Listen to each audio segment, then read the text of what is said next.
Votre programme moto avec Moto Blues, le plus grand choix d'équipements pour tous les motards.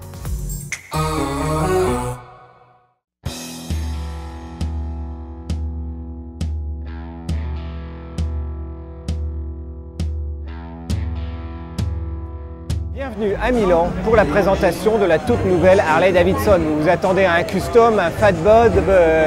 Eh bien non, pas du tout. Là on a accès et on voit une nouvelle moto électrique. Une moto électrique, mais que vient faire Harley Davidson dans la moto électrique? Eh bien non, ce n'est pas une exception. Ce n'est pas une exception au sens où Harley Davidson a présenté sa première LiveWire en 2014. Vous imaginez, il y a plus de 4 ans. Et on en avait d'ailleurs effectué l'essai sur le repère des motards. Et je vous invite à lire l'essai que l'on avait fait à l'époque déjà, avec de vraies impressions et de vraies sensations de conduite moto.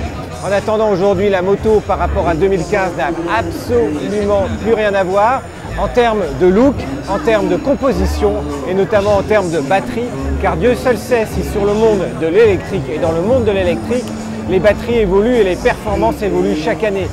Ce que l'on sait en attendant, c'est qu'on a deux énormes batteries à l'intérieur de ce modèle, que les batteries, eh bien, on ne sait absolument pas quelles sont leurs performances, ni leur durée, ni leur vitesse de pointe, ni l'autonomie, ni les temps de recharge. Ça, on le saura un petit peu plus tard dans l'année. Mais en attendant, ce que l'on sait, c'est qu'il y aura 7 modes de conduite. Et ça, c'est pas rien, qui entre l'éco et le power, qui permettront justement d'avoir toutes les sensations de conduite et notamment de faire varier l'autonomie de la machine.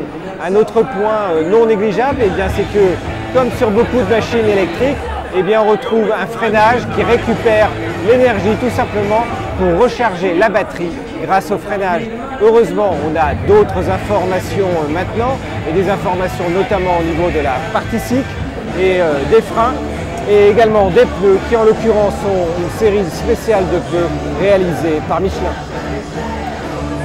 Ce que l'on sait en tout cas, c'est qu'on voit bien que le moteur est enserré dans un cadre aluminium particulièrement rigide sur lequel viennent se greffer des suspensions Showa entièrement réglables avec à l'avant une fourche SFF BP et à l'arrière un amortisseur BFRC Light.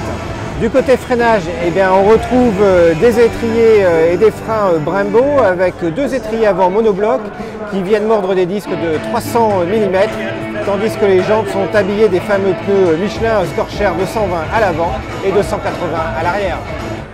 Si vous avez apprécié la présentation de cette nouvelle LiveWire chez Harley Davidson, qui est clairement la nouveauté chez le constructeur américain pour 2019, eh bien, si vous n'êtes pas encore abonné à la chaîne du repère, pensez à vous abonner en cliquant en bas à droite. En attendant, on vous donne rendez-vous en 2019 pour les 700 machines sur le repère des motards.